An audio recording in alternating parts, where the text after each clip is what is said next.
So congrats, Kai, on the big win, man. It's been a long time coming. How's it feel to finally get a big UFC debut and have it so successfully?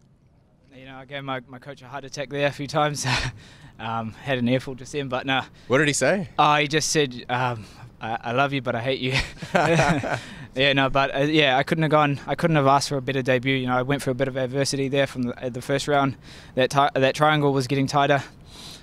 You know, all credit to my opponent for, you know, stepping up, taking this fight on short notice, you know, making that weight, making the trip down under. It's not a big ask. It's not an easy task, so my hat's off to him. But yeah, you could see my my experience in that fight. You know, even though I was down on the first round, you know, I wasn't swayed by it. You know, I just had to push through, and you saw that. Yeah. You said the triangle was tight. Just take us through it. How close was it? Oh, it was getting tighter, but you know, I stood up at the right time, and I slammed him on his head. That kind of loosened it up just enough, and then I slipped my arm out, and then, you know, it was all good from there. But yeah, it was tough. You know, he took a lot of shots there. He was always one punch away from stopping the fight, but yeah, it was a good fight. What was that walkout like, man? Was it kind of how you imagined it all this time? Yeah, definitely. You know, I've pictured this a long time. I've been in the sport for, you know, more than 9 years now. I've took the hard route to get to the UFC, but yeah, I'm happy to be here, and happy. Hopefully, I can stay. You know, I want to try get on that Melbourne card February 9th with my teammate Israel.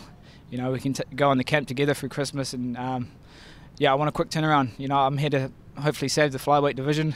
There's rumours that it's going to go under, but, you know, hopefully that fight showed that we're exciting and we should be here. What did you think of Joseph Benavidez? It was his win yesterday, and he was sort of pleading as well. I don't know if you saw, in a lot of ways, with the company to keep the flyweight division around. Did you see that, and do you feel like if there's more impressive performances like yours and Joseph's, there's a chance you guys can kind of save it? Yeah, I saw what he said after the fight. He's like, I ain't fucking leaving, like off Wolf of Wall Street. But yeah, you know, I'm a big fan of Joey. He was on the Ultimate Fighter with me as one of the coaches. I love his fight style, and you know, me and him, we want to showcase that we're exciting, and just because we're small and not the tallest on the card, we're still exciting and put bums in seats, you know. So yeah, hopefully we can stick around. Yeah. Do you think you'll sort of campaign to the guys in the back, maybe speak to Sean Shelby or Mick Maynard and see if you can sway them as well, sort of in private conversations? Definitely, but, you know, I'm open for what the UFC want to do with me. Hopefully I showed that I should be here. And I class Australia as a hometown. You know, it's only a 4-hour flight. But yeah, to see my friends and family up on the top tier, they did a haka for me as well after my fight as I was walking backstage. So, you know, that's just awesome, and I couldn't ask for many more. Yeah. I was going to ask you, Dan Hardy spoke about the adversity. We asked you about it, and you said you kind of like to go through it in your fights. Is it something that you can almost plan for? Would you have been disappointed if you didn't go through the adversity? How do you sort of factor that into, I guess, not preparations, but sort of your mindset going to the fight? Yeah, so you're in these long fight camps, you know, 12 weeks. Just as it's awesome to get a first round knockout, you know. I would love that as well, but to go through a three round war, and you can really show that, you know, I was tested everywhere, on the ground, on the stand up, my cardio, my conditioning. You know, there's no holes in my game now. You can see that. So I just like to showcase that when I fight. What did you think of having Israel cage side? Did you hear him when he was yelling at you? He was pretty animated, jumping up and down at times during the fight. Yeah, I could hear him. You know, when you watch him, when you hear him and watch him, you can see all the reactions. He can't lie. So, you know, he's slipping and he's doing what I should be doing. You know, feinting, all that. I could hear him real clear because at City Kickboxing we use a certain system, so you only know those few names, the calls or whatever. So I could hear that, and yeah, I was trying to do what he was telling me to do, but, you know, in the heat of the moment, you're just going to do what you know and what you always go back to. Well, I was going to ask sort of how helpful that was when he was yelling instructions, and also, did he say anything to you afterwards? He didn't say anything after. I heard him just say congrats, you know, all that hard work's paid off.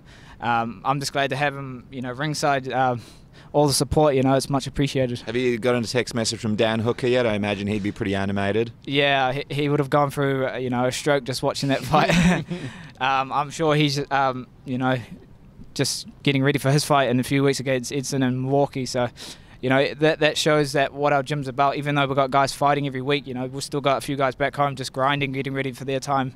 So it's just the atmosphere and the environment that we've created. You know, we're always there for each other, but, you know, I like quick turnarounds. I want to get back in there and hopefully get on that Melbourne card. He ate so many of your shots. Were you surprised at how durable he was? Yeah, he was tough. I could see a few times, him grunting a bit, and I can see, when you see someone's eyes and they don't want to be there. The whole time he was kind of always there, looking at me. So, and he was always throwing up kicks, so I had to be careful of that. Yeah, full credit to him. He's a tough kid. And he was very dangerous on the ground. Was that something that was told in between rounds to try to stay away? He was going for the legs quite a few times. Yeah, right from the start, he went for that single leg, dropped down for a heel hook. We're pretty dry, so you can get caught there. I just had to, stick to what I know and just grab the hands and stop him from kind of trying to go for my ankle. But yeah, he trains with, some good high caliber guys like Anthony Pettis and Sergio. They're his cousins, so they've got slick ground game, so, it rubs off. And you did the Aussie chant at the end there. How awesome is it to have the Aussie supporting you as well as the Kiwis? Oh, it's amazing having, so much support around here. Even though I'm not in my hometown, it feels like it. Yeah. And you say you want to be on the Melbourne card. You got any names in mind for that? I don't really mind. I could go up to bantamweight if they want me to. I'm coming into the UFC on a 5-fight win streak at bantamweight. I showed that I can make flyweight and still look big. I was a lot bigger than my opponent. I could feel it in the clinch. Any time he had my hips, I'd just bump him off. So either flyweight or bantamweight, I'm ready. I just want to get on that Melbourne card. I love Melbourne. It's a cool city, and I love to find the same show as Izzy as well. Izzy obviously has the big fight, but his dream is to have the massive card in New Zealand in front of all the local fans. You, Dan Hooker, Israel, New Zealand, is that like a dream that kind of is one step closer to coming together for you? Definitely, that's always been the dream was to get in the UFC, but have a UFC card in Auckland that I'm a part of.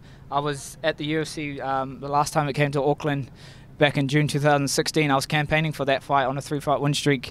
I just came short and I didn't get on the card. I was pretty gutted that I couldn't perform in front of my hometown. So hopefully next time around, 2019, let's bring the UFC back to Auckland.